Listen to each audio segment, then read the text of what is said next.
So here are my 4 rules for buying a 4K TV. Rule number 1 is seek the ideal inputs. For most people, this means at least 3 HDMI 2.0A inputs with at least one that is HDCP 2.2 ready. HDMI 2.0A will give you support for 4K 3840 by 2160 resolution as an input. Also HDR, wide color gamut, and all of that at up to 60 frames per second. HDCP is high bandwidth digital content protection, and although we might not like it, we will need that if we want to have support for playing back copyright protected content from an HDCP enabled source.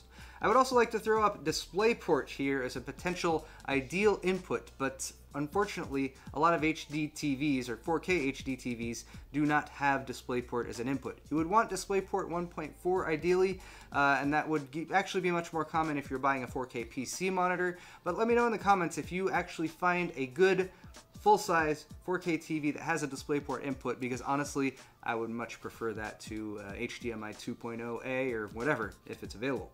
Rule number 2 is have HDR. Make sure your new TV has HDR support. This is going to separate models that came out this year or last year from models that came out prior to that, earlier 4K TVs, because this is a more recent development. Often this will be listed alongside wide color gamut.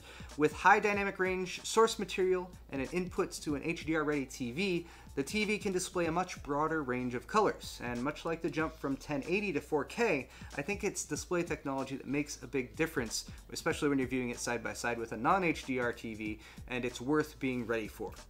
Rule number 3 is know your panel technology. That's what the screen is made of and what lights it up. The screen makes the colors, the light lights those colors up. I'm going to keep this simple, not dive into too many technical details. I'll just tell you what's good and what's not as good. The best technology right now for your panel is OLED. That's just the best available. OLED stands for Organic Light Emitting Diode. It doesn't require a backlight. It's just the panel, which is the pixels that create the color, and then they also light up, so you don't need a backlight for it. So they can be thinner, they use less power. They can also be expensive though, although they are much cheaper than they were last year or especially a few years ago.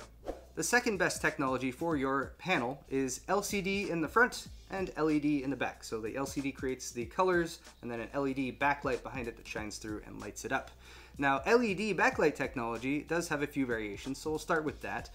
From relatively worst to best, we'll start with LED edge-lit displays. That's actually what I got. It's not terrible, but it's just not as good as an LED full array panel. So edge-lit is the relatively worst. Step up to full array, and that puts LEDs across the entire panel versus just on the sides or the edges. And then the best option you can get for an LED backlight is full array plus local dimming. So you have LEDs covering the back, and then it can actually dim parts of the screen that should be dark for darker scenes. That will give you much deeper blacks, as well as the best contrast ratio available. Now that's the backlight, but what about the panel itself? That's the LCD in front. There are 4 main LCD types that you'll probably see out there: TN, VA, and then IPS or PLS, which are both kind of in the same category. IPS and PLS are generally the best when it comes to LCD display panels. That's what I got, IPS. It generally gives the best color depth. VA is also an okay standard too, that's vertical alignments. And then standard pretty much is TN, that would come in last. But again, it's still perfectly adequate. It's just, you know, when you're buying technology, there's always stuff that's a little bit better. So again, from worst to best, TN, VA, and then IPS or PLS. Rule number 4, resist the curves. This is just a pretty basic idea. Curved TVs suck. They're made for group watching, at least large TVs usually are. But with a curved television, there's really only a very small sweet spot that you can sit in, and it's much harder to move around and watch from off angles. So when my wife found that deal, I applied these rules and I ended up with this TV. The price was right, and my only compromise was the panel, which is an IPS LCD with LED edge lighting instead of an OLED, but that's still a huge jump up in size and quality from our old TV, which was a 47-inch 1080 by JVC. If I added a 5th rule here, it would be to make sure that the TV has VESA mount support for wall mounting. I grabbed an articulating wall mount from Monoprice for ours, so I can still pull it out from the wall and get back there at the inputs if I need to.